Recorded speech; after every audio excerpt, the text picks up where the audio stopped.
know I try to be a good man. I always give it my best. But truth be told, someday I want to go to the wild, wild west.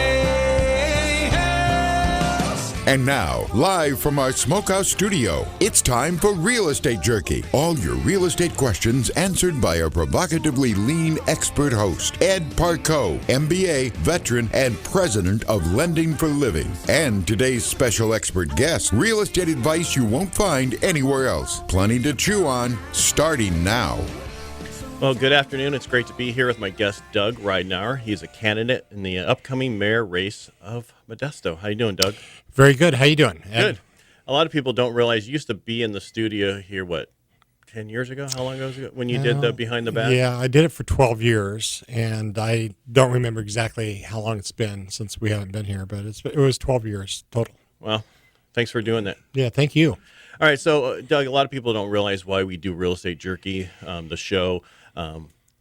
We do it because it's important for people to understand where the market is. We went through a downturn in 2008, and a lot of kids saw their parents lose homes. They lost, and so a lot of those kids today are of the age to be purchasing homes, and they're not because they saw what their parents went through. So we want to educate our community on why it's important. And one of the other things that we think is important is the fact that we talk about the community that you're going to live in and why it's important. So that's why we do the show. We're changing it up kind of today while having you on it because we're talking about, this is the first election since we've been in our existence. We've been a little over a year, and this is the first election that's coming up. So we thought we'd bring in some candidates and talk about who they are and what they stand for, and we'll go from there. Yeah, that sounds great. It really does. I think it's timely. It really is. Yeah, thank you. And if you guys have any questions or comments, you can reach us 24/7 by dialing pound 250 from your mobile. Say the key phrase Real Estate Jerky, and you'll get right in. Or you can also email us your comments at radio@Real Estate Jerky, and you also can find us on Twitter. So, Doug, let's quickly, history of Modesto. You know anything about Modesto? I do. I've born and raised here. This will be 68 years that I've lived here in Modesto. I've been here my whole life, with the exception of a few times that I've taken jobs from out of Modesto. I've always had my home base here. My family lives here. All my family lives here. I have 4 brothers and a sister, and we've all still live here in Modesto. So Modesto's been our home, and it's our future. It's been our career. It's been our family. And so Modesto is the place that we chose to live our life. Wow. And full disclosure, your sister is my wife's aunt. That Yes. doesn't mean I like you. It just means that we're related somehow. And it doesn't mean that I'm crazy about you either, but the reality is that you guys bring a tradition to us that, we're the fact that she was related to your family on your end of marriage. Right. So it's been enjoyable. A lot of people don't realize Modesto was founded in 1870. It was a railroad stop connecting Sacramento to Los Angeles, and originally to be named Ralston after the financier William Ralston, Ralston's goats, and I think it was they came up with a motto, and the runner-up is the one that we took, which is water, wealth, commitment, health, and that's what our town is known for. Yes. Right? It's interesting history because that was not the first choice. Right. The first choice was, and I'm sure I'm going to mess this up, but I think the one that was preferred was you don't get Modesto's goat. It was actually nobody's got Modesto's goat. Something to that. Yeah. So you're close. Yeah, You don't have the paper in front of you. You could have just read it off of there. I could have, but I'm talking to you, so it's hard for me to talk and read at the same time.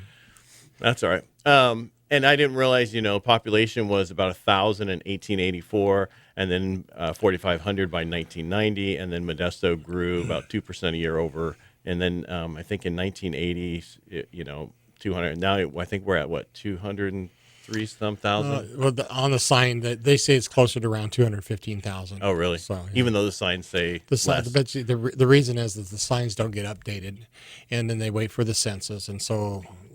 Again, you have to wait until those figures come out, but the information that I have is around 215,000.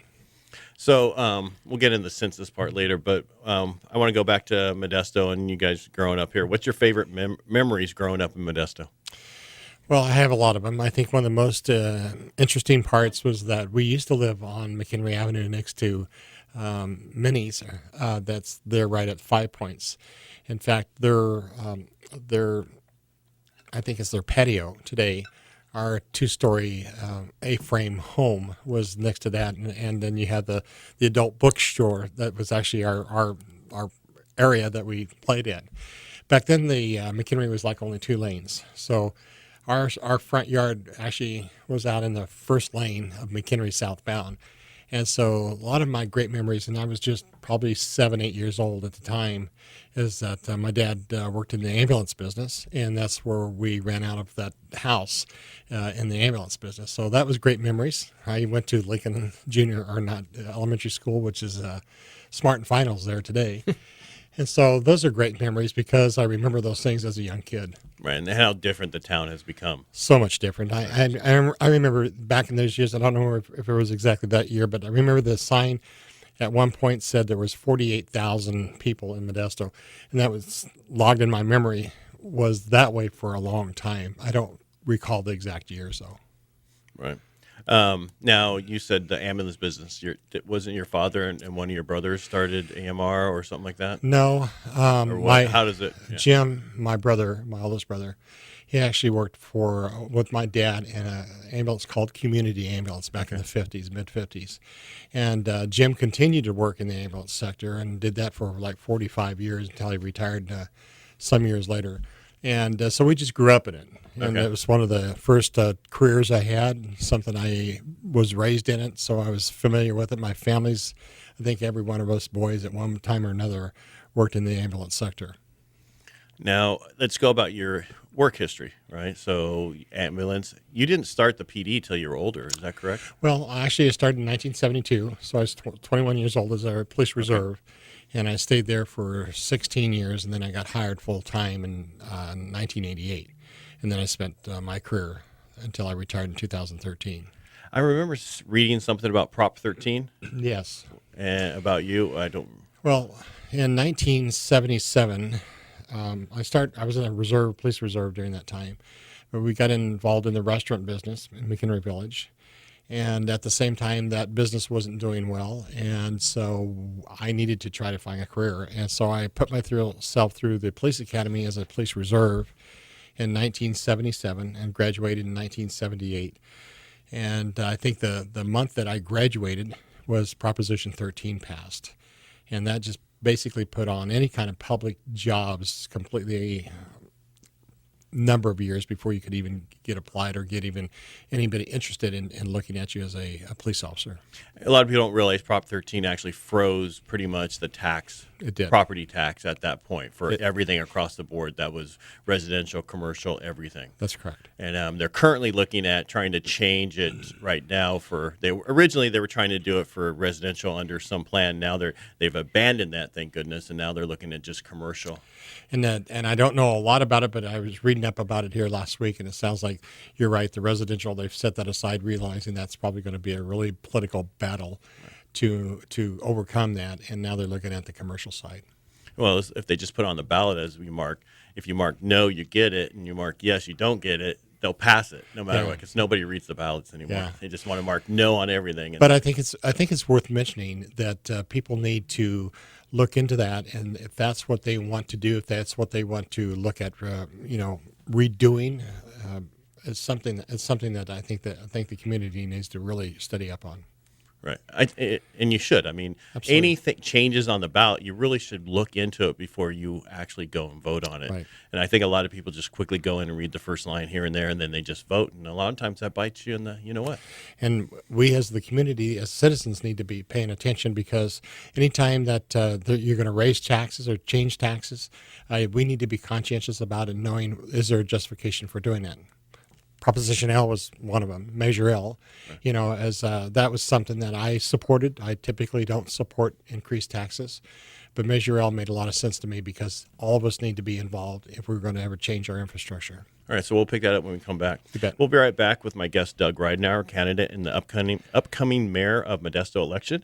Remember, if you have any questions or comments, you can dial pound 250, say the key phrase Real Estate Jerky, and you'll get to us, and we'll talk to you when we get back. All right. Perfect. That was the first 10 minutes. And I didn't realize that the current mayor, how much money he has already. Yeah. I haven't looked at it. How much you got? Like 52 grand. Yeah. That's probably pretty normal.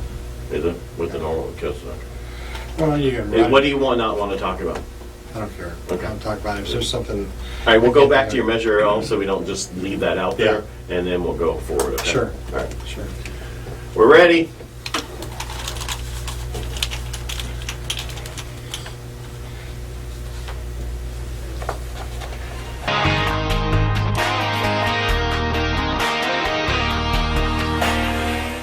Real Estate Jerky is back on Power Talk 1360. Chew on that. That's right, we're back. And for those of you just tuning in, I'm Ed Parcaut, your mortgage advisor with Lending for Living, and your host. And I'm here with my guest today, who is Doug Ridenour. He is a candidate in the upcoming mayor of Modesto elections. Doug, thank you again for being here. You bet. All right, so when we went to break, you were talking about Measure L and how you supported it. Did you want to add on to anything there? Or Well, one of the things we were talking about, it caused taxes in general, but Measure L, why that made sense is you saw Stockton and how they were growing and improving their infrastructure. And we weren't doing any of that. And it's because we were not committed to paying, having a measure in front of us where all of us pay in. That gave us the benefit of access to federal and state monies that would come into our city. That doesn't mean that we'd always be ignored if we didn't pass it. It just means that you and I would probably not be alive because it would happen much later on in life, very slow. And infrastructure, building roads and relaying roads and those kinds of things, those are things that are costly, and all of us need to be involved in, every single one of us to some degree or another, participating in driving on the roads or riding on the roads or some infrastructure transit position. So I thought it was important. I'm glad it passed, and you see the significant changes just in that short time in Modesto. right now, that L was different than the gas tax. Yes. Right? And so, what about the gas tax? The gas tax was obviously a state thing, and so I wasn't connected with that as much, but because it was the local Measure L is what we were participating. But SB1 is one of those abilities that gave us the ability to, in addition to the Measure L, to enhance what we already have, and that's why we're being able to do things like Highway 132. Hopefully, we'll be able to improve Briggsmore and Stanford. Those are regional projects. And another regional project that's not talked about much is the east side, Faith Home down in Turlock all the way to Riverbank. And if that would open up, it would have an east side expressway type of road that would bring traffic from Turlock, Los Banos, in that area, on the east side all the way into Riverbank, Oakdale, and up into that area. That would open up, obviously, development on the east side of Modesto. Okay. Now, I'm always given stuff I should ask you, and one of the things they were saying, what about Modesto's livability, real estate investment, home ownership, affordability, jobs, parks, roads, sidewalks, lighting, and law enforcement. There's a lot of issues. What are you hearing out there that's important to your constituents? Well, some of the things that Modesto is a big area, and it serves a diverse population, and there's pockets within Modesto that are dealt with differently. For example, in the Village 1 area, that lives out there, if you pay a couple different types of taxes to upkeep the infrastructure, the landscape, and those kinds of things. So those folks that live up in that area, which I do, we have to pay two separate taxes for that. In some areas, they don't pay additional taxes. They just pay the regular taxes. So the process is very, very slow. In the Village 1 area, if something needs to be repaired, it tends to get repaired depending on the structure of the funding at that time can get repaired very quickly. And areas that don't pay that tax and don't have that funding, they tend to wait a long time in order to get those things repaired. Are you talking about Melrose? Melrose is the key thing that those areas have. Okay. What else do you want to bring up? Well, I mean, because I threw a lot at you. No, I mean, because one thing I did to your brother when he was mayor, every time I saw him talk, the first thing I brought up was, what are you going to do about the homeless? Yeah. Right? We can get into that later. Yeah, so if you don't mind, I'd like to continue on the infrastructure. So it's your show. And then you have other areas that, especially like county pocket areas, like the airport area, the South Modesto area, the west side, who have county pockets within the city. And so they're still served by the county because they're not annexed into the city. And the problem with that is that those areas don't have the city services. They don't have the sidewalks and the streets and that are improved on. They don't have the water and the sewer typically. So those areas are within the city, but they're not annexed in the city. They still have the sheriff's department come out and do any kind of policing and those kinds of things, but they're surrounded by the city. And because of that, so you have basically city services surrounding, and many times it has an impact to us directly because the fire departments, because primarily is served by the city, they serve those areas, and the police departments tend to be active in those areas because they're within the city. So at some point, my goal would be is to sit down and address those things on how we might progress those kinds of pockets to improve on them, but it's very costly. If the city would not necessarily have the justification or the willpower to take those pockets over without having some kind of funding by the county or the state that would improve those districts before they become annexed into the city. However, that being said, I think it's important to sit down and have a dialogue again about how we might progress in that area. Because a lot of people don't realize, like on some of those streets, one side's connected to the sewer, the other side's a septic still. Well, right? and some of those things are ideally they're being improved on because the city services do connect in many of those areas, and depending on their agreements and things that the county and the city have, they can actually improve those things even if they're in the pocket areas. The reality is that time moves on, the city grows, and we need to clean up those pockets as soon as we can. Okay. So what else are you hearing out there?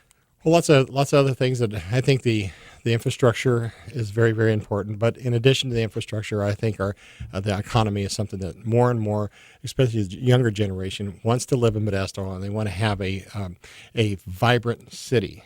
And that being said, they really want to have a vibrant downtown. And that's one of the things I've been excited about since I've been council is to be able to look at, and we're currently going through a restructuring plan on how we might look at downtown differently with kind of a master plan for downtown. That has been done, and now we're going through the next phase to where they bring all that data to us, and then eventually the council will sit down with the input from the citizens, and then we'll make a decision on what we think the future of the downtown is going to look like. And so we're actually working on that right now. Within the next week or so, we're going to be sitting down and having another phase in that process. Okay.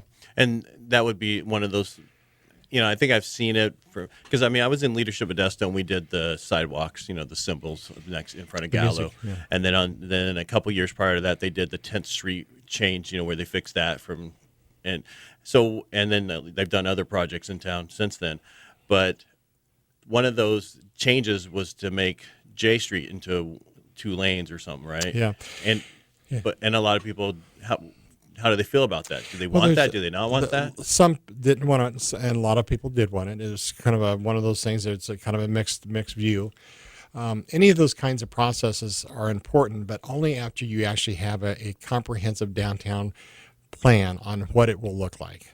And then you can bring those plans and recommendations from the community and the council, and they make a decision. And now we have a general plan for downtown that we can look a number of years down the road and say, this is what we're working towards.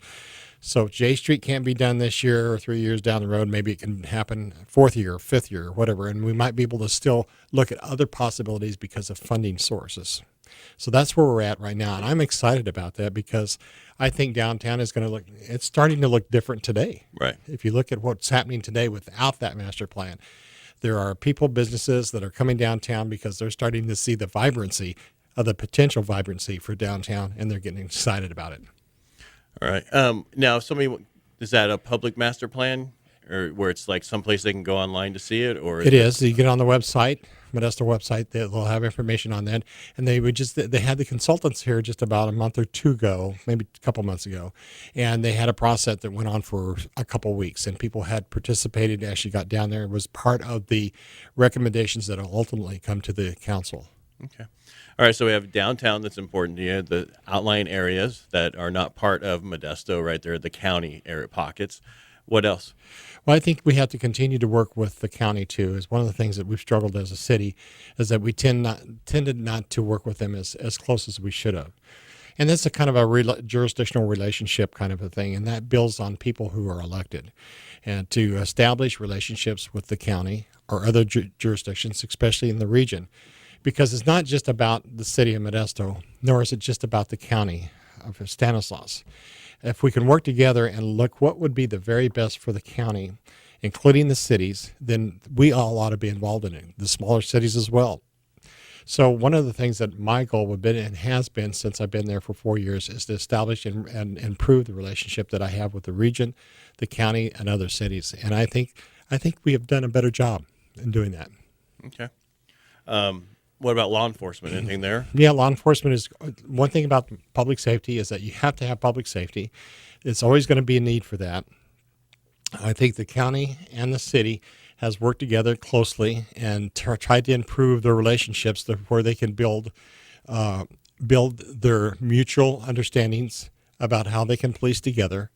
But more specifically within the city of Modesto is that it's always been a challenge and has been a challenge for a number of years in hiring police officers. The fire department doesn't experience that as much, but the police officers do. And it's not just a city of Modesto problem, it's a national problem. There's a national problem of people not wanting to become police officers like they used to back when I started. I went to do my test. It took with 500 people. Today they can't even get maybe half a dozen of people that are interested really and wanting to be there. And if they do, many of them can't become qualified because their background or other issues that they have.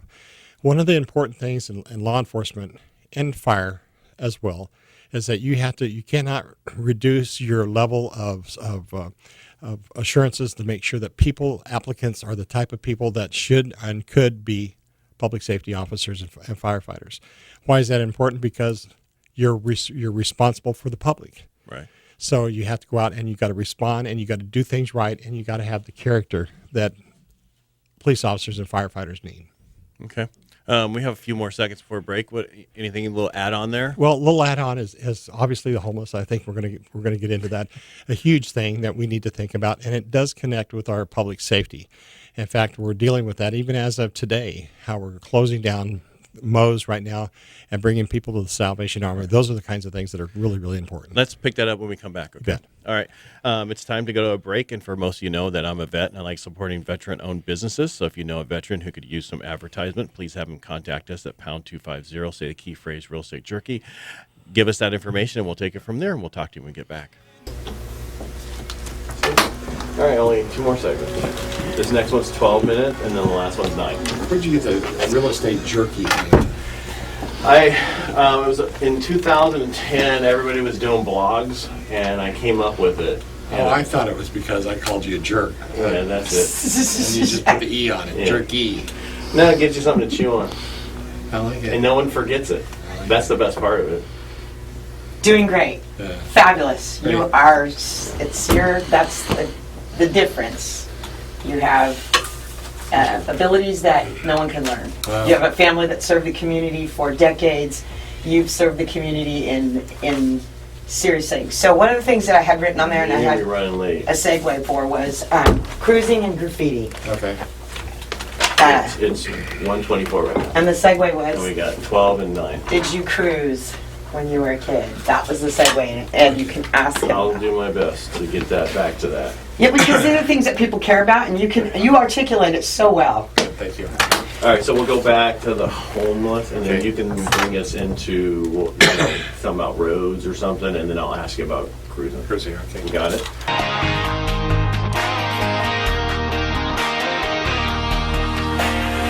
Real Estate Jerky is back on Power Talk 1360. Chew on that. That's right, we're back, and I'm Ed Parcaut, your host, mortgage advisor for Lending for Living. And I'm here with my guest, Doug Ridenour. He is a candidate in the upcoming mayor of Modesto election. Doug, all right, so before break, we were talking about homeless, and then we were talking about law enforcement, and I think we never got into roads, but did you want to add on to the homeless, or do you want to move into something else? I think it's important for us to talk about homeless. One of the things I hear about mostly is homeless issues, trees, roads. Those are very important to the citizens, and I think it's something worth talking about. One of the things that you have to think about, and I've changed my opinion being a police officer for over 41 years, is that we tend to not be appreciative of our surroundings, especially those folks that are homeless. And we do have a homeless issue here, just like anywhere else in the country and probably the world. The one thing I think Modesto has done good, has said to all of us, we are not going to turn into a Oakland, a Stockton, a San Francisco, a Seattle. And my commitment and what I tell people, we the citizens of Modesto will never do that. So whatever happens, whatever we have to change, we have to work together and make sure that that's happened. And fortunately, that relationship I talked to you about with the county, that has really helped us out on the homeless issue. We worked very closely with the county with a focus on prevention.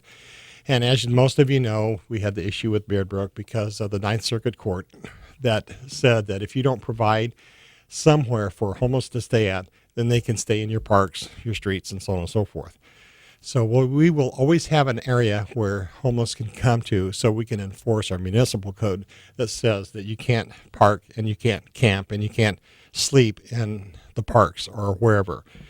And so I think we've done a pretty good job at doing that. A lot of people don't agree with what we've done, but I think we had to do things. We had to make decisions. And now that we've established a contract relationship with the Salvation Army, we have got, I think they said yesterday, we're down to about 70 people that are left in the MOS, which is the tent area down at Gateway. And once they are removed, everybody will be back out of that area, and then we will resurface it and we'll bring it back to where it was before everybody moved in there. We're trying different things. And that's what the homeless thing, if anybody had an answer about homelessness, we would know about it. Right. So nobody really knows what's the best, but I think we're heading in a direction that's beneficial. We're going to have the majority of people that have the ability to have a place to stay with the Salvation Army, and then the secondary housing, the potential of having the motel that we're purchasing with the Housing Authority on Kansas, another location on South 9th Street, and other possibilities that they're out actively looking at. Our hope is to address the people that are homeless. Why are they homeless? And try to get them into some secondary housing and some programming so they can get out of homelessness. And we just got to be committed to do that from now on. Okay. Now, I know that, this is brought up before, but in other shows we talked about is there's a lot of veterans who are homeless, there are some. And so myself being a vet, if there's anything I can get involved with, or if there's anything to do to help homeless veterans to get them back into homes and get them on the road, I want to know about it. And so we do have programs for just veterans as well. Again, the Housing Authority, there's some new housing that's been on the east side of Modesto, southeast side off of Yosemite area. And I've been excited about some of the homes that have been built up. Are there enough? There's not enough. And we have to continue to work hard to improve those things, to provide our veterans the opportunity to get in housing that they can live in. That all being said, we also have to have the proper programming to encourage the veterans and the homeless people as well, to try to encourage them to get back up on their feet as well, and for them themselves to help themselves throughout these issues. And then we should also be conscientious about those programs as well. Right. Now, we were talking about housing. So normally in this third segment, we talk about real estate and what's going on.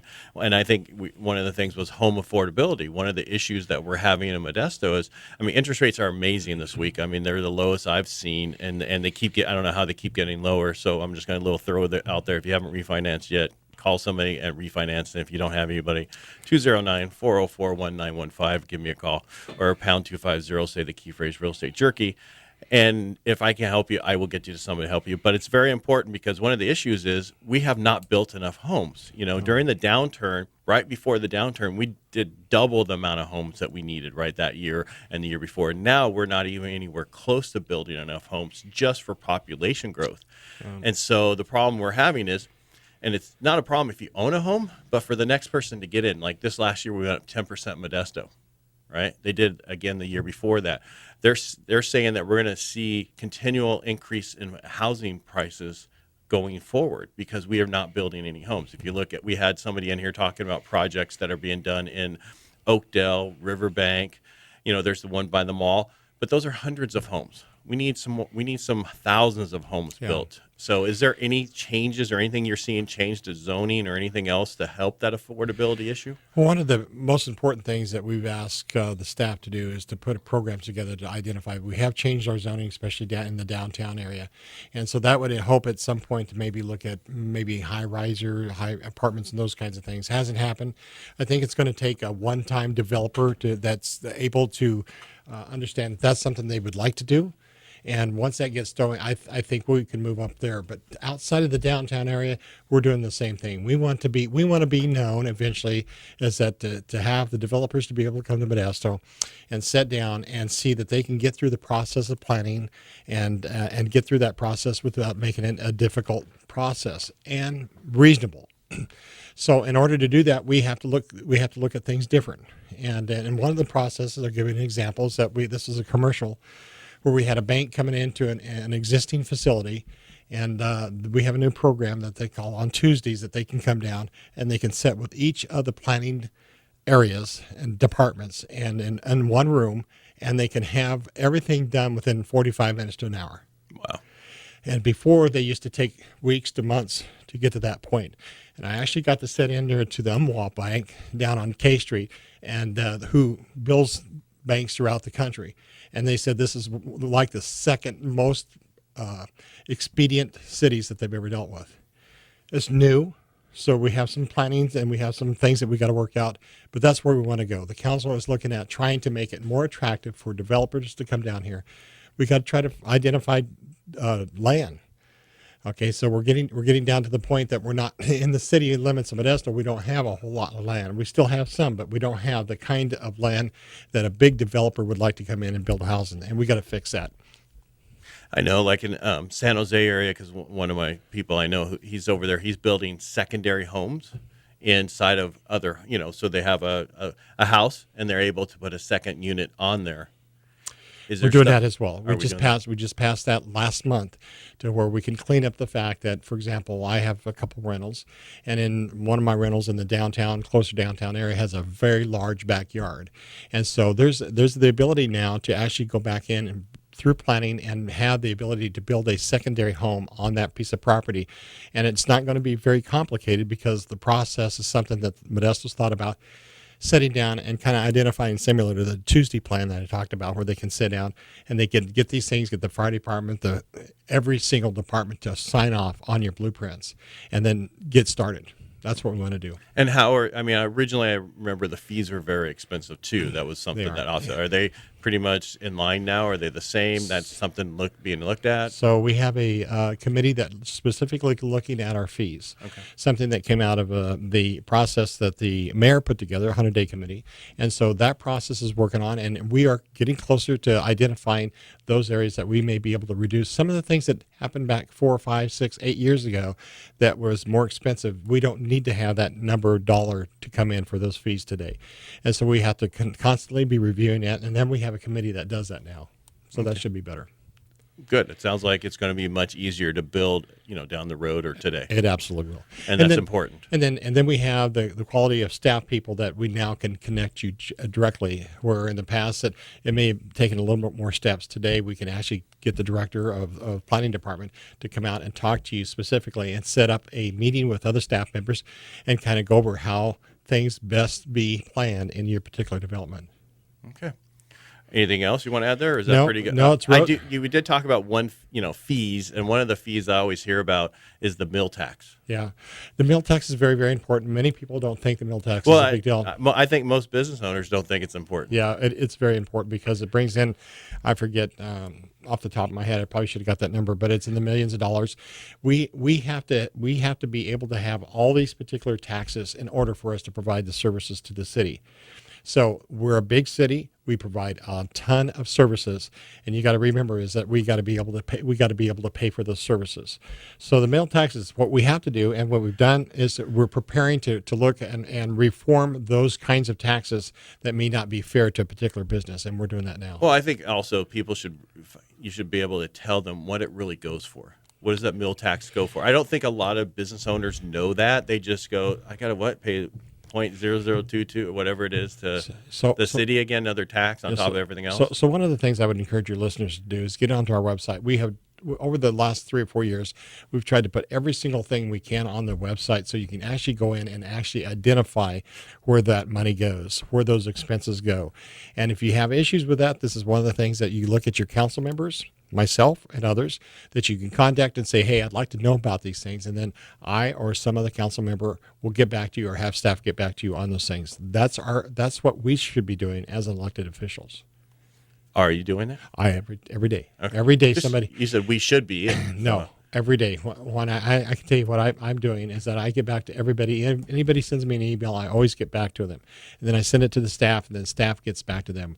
We have to be held accountable for that. And if you don't, get a hold of me, get a hold of any elected official, and tell them I want to sit down and talk to you about this issue. All right, we're going to go to break, but when we get back, I want to talk about what the mayor's power is. You know what I mean? Because you watch like Blue Bloods, some of these New York, and they have all this power. They can get rid of people. What is the mayor of Modesto's real power? What is that? We're not So we Blue can Blood. talk about that when we come back. We're not blue blood. I know you're not. All right, so we're going to go to break. Advertisers, we're pretty happy to announce that you can now sponsor the show. And if I'll even voice your ads for you if you like. Please contact us at radio@realestatejerky.com, and we'll be right back. Or you can get us at pound 250, say the key phrase real estate jerky. Talk to him, get back. Sorry, I had to do the middle text. Because the last mayor said he was going to get rid of it. We're not going to get rid of it. I know, but he said that. Who did? Ted? No way. It was one of the, it was him or the one right before him. No, Ted's not a business owner, right? It was Yes. He is? Yes, he's an architect. All right, you only got 9 minutes, man. We'll get you out of here. All right, I need to get out, yeah. You'll make it 15 minutes. We'll get the sirens going. I'm ready to go if you are. So when we come back, we'll talk about the power, and we'll talk about graffiti, and we'll get out of here.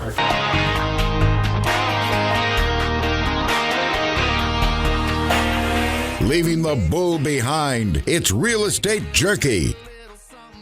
We're back for our final segment of the show. I'm Ed Parcaut, mortgage advisor at Lending for a Living, with my guest, Doug Ridenour. He is a candidate in the upcoming mayor of Modesto election. Crazy how fast this kind of goes. It goes quick. Yeah. I mean, you remember from being here back in the days behind the badge. So we were talking about, I said at the break, I would like to talk about what power does the mayor have? He's elected official, right? What is he just oversees? What? Yeah. So our city is set up on a council management style of form of government. So we have 7 elected officials, one of them being a mayor at large. So 6 of us are in district levels, and the mayor is elected at large. With the exception of few things, we're all equal as far as our responsibilities. Now, that being said, you would say, well, why doesn't the mayor? Well, the mayor does. The mayor is the person who's identified. He's elected at large. And so he's supposed to be, or she's supposed to be, our person that's the person that's out there being the lead for our city. And so that's why, and where leadership, communication, building relationships, all those kinds of things become paramount for that position. And so the mayor has that duty to make sure that he or she is out there doing those kinds of things. That being said, he's got 6 other elected officials that need to be also connected and doing the same thing, or at least looking for the vision that the council has identified through shared values. So that's what they're supposed to do. Our mayor, based on our charter, he can have come with a budget every year. He comes up, finalizes the mayor's budget, and then produces that to the city council. And the city council overall has the ultimate decision on whether they like what the mayor has produced from the staff. The staff goes through this process and then brings it to the mayor, and the mayor may change things around, do things that he has that authority under our charter. And so those are things that are significant with our mayorship that they have over, say, a mayor that's a strong mayor. A strong mayor is like the CEO. We have a CEO. He's the city manager. He's the one who runs the city for the council. So we're totally different charter than like New York or some of those. Absolutely, places, right?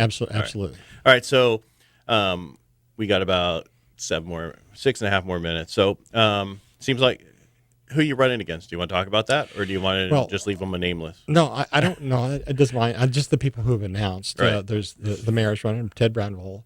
You have Rick Countryman, Bert Lippard, Carmen Sabatino. I don't know. And there's one more. There's one more, and I don't remember his name. Marlene took my paper, so I couldn't look at it. So there is another gentleman that's going to run, and I frankly I don't remember his name, and I don't legitimately. Yeah. She's telling me it's on here. Anyway, so are there going to be any debates? I don't know. I assume there will be. Last time there were. Typically in a city kind of election, there's not a lot, but there should be, because we have I think, 6 total candidates, I would assume that there would be some debates that would be coming about. So I assume that those are things that's going to happen. Okay. Well, I mean, we would like to be involved, or I could, be part of that if you'd like. No, go ahead. Yeah, absolutely. Because I wouldn't mind have some people on here and have a live show, people calling in, asking questions. Well, this is the process, Ed, and all of us should be coming forward in this setting or any other setting and getting out to the community and telling them what they think or what they anticipate their moves and drives and interests and shared values are going to be. Because that's how we get it out, especially in a city at our size. Right, and I like the fact that, like yourself, you don't talk politician. Right. Because that's the one thing I don't like is like, just answer the question, how you're going to be, what you think. Yeah. That's why people want to vote for you. Now, the election was changed, right? How? It was changed, and unfortunately, they didn't include the runoff end of it. It was changed because California wanted to go to even years. So I've finished my actual 4-year tenure last month. But because it was changed and went to the city, the citizens approved it to extend it for another year to go on to an even year. And so that made sense. The problem is that we didn't talk about the runoff. And so, for example, we're going to be elected in November. It's unlikely that any one of us will probably pull a 51%, 50 plus 1%. And so we'll probably go to a runoff in February, which doesn't make sense to me. It never has made sense to me. And hopefully our charter review committee that's being established right now will look at that and change that in the future. So as it stands right now, in November we'll go to the election. It'll be a general election. The top 2 people then will move to February for a runoff. So you would think, that you would just, whoever wins, but it doesn't work that way. It doesn't work that way, no. Yeah. So, and if I can, and one of the other things I'm excited about in Modesto is obviously our history. Our graffiti history. We got a classic car group that is trying to establish a classic car museum. That's going to happen. Oh, really? Yeah, that's going to happen. I didn't hear about that. I'm part of that. I'd love to come back in and maybe later on talk to you about it. And I know people say, well, since I've been here my whole life, did I ever drag 10th Street or drag McHenry? And the answer is yes. The problem is that because I entered into law enforcement, my dad tended to make sure that I didn't get carried away with the dragging. But I did. But I didn't get connected until I was older. And I'm very excited about graffiti today. I own a 41 Buick. And I'm excited about those things. And Modesto has a heck of a history about cars. Right. Yes, it does. It's got a heck of a history of cars and the excitement. Chris Murphy and some of the things that are going on in Modesto, we got an exciting group of people. Here's the biggest gem and jewel, in my opinion, for Modesto. It's not necessarily the geographic area, because that's nice because we can be hour and a half just about anywhere. But it's the people who already live here in Modesto. They're the ones who make Modesto move. Gateway, Grisada Park, Buyer Park. All the citizens here in Modesto got together and say, look, the city don't have the money, can't do it. We're going to do it. We're going to get together, we're going to fundraise, and we're going to make these changes. Insulin Park, just last month. Things are happening in Modesto, and people say there's nothing to do about Modesto. Just go down anytime, Friday and Saturday night downtown, and there's tons of things to do. So think of this, the Modesto View that Chris Murphy puts out. He lets you know about everything that's happening in Modesto. Keep going. You got 2 minutes, man. So those are those are the kinds of things that I get real excited about, and the fact that just our history. There's a lot of exciting things happening, and this museum is going to happen. There's a board, which I'm a board member of, that this is going to happen. It's just going to identify the location, and then we're going to eventually have a graffiti car museum here in Modesto. And then what the cars will be donated to be in there, or be in there for obviously, so many times? Obviously, we haven't got to that point, but that's our thought. Is that we have so many cars here. I am assuming that there will be people that would love to have their cars on display for a period of time. And then there probably will be some purchase of cars that will be dedicated to the museum at all times. But there's a tremendous amount of draw and people that are interested. They've tried to do this for 50, 60 years, and it's actually happening in Modesto. We've got a nonprofit organization, 501c3, that's happening right now. It is going to happen. It's just locating the location. We're in the process of trying to do that right now, and so it's going to happen. You think is it going to be downtown? Is that what you're thinking? Well, we'd love to have it downtown, but downtown's getting pretty maxed out. we need a large area, probably 50 to 80,000 square feet, in order to have a decent museum. So we're working on it. Yeah, I think it'd probably be hard to find that big of a space downtown. Maybe. But anywhere in Modesto, especially close to the downtown area, would work. I think it'd be important to be close to downtown. I do too. Because that's where graffiti starts, right? Yeah. And to be able to go there during it. And I don't know, you probably don't know this, but we have graffiti on the show every year. So this last year they came on and talked about the whole plan about it. So well, our committee is set up. We're our board, and we have our advisory group, and so please include us this year. we always will. Okay. Doug, thanks again for being You here. bet. Thank you so much.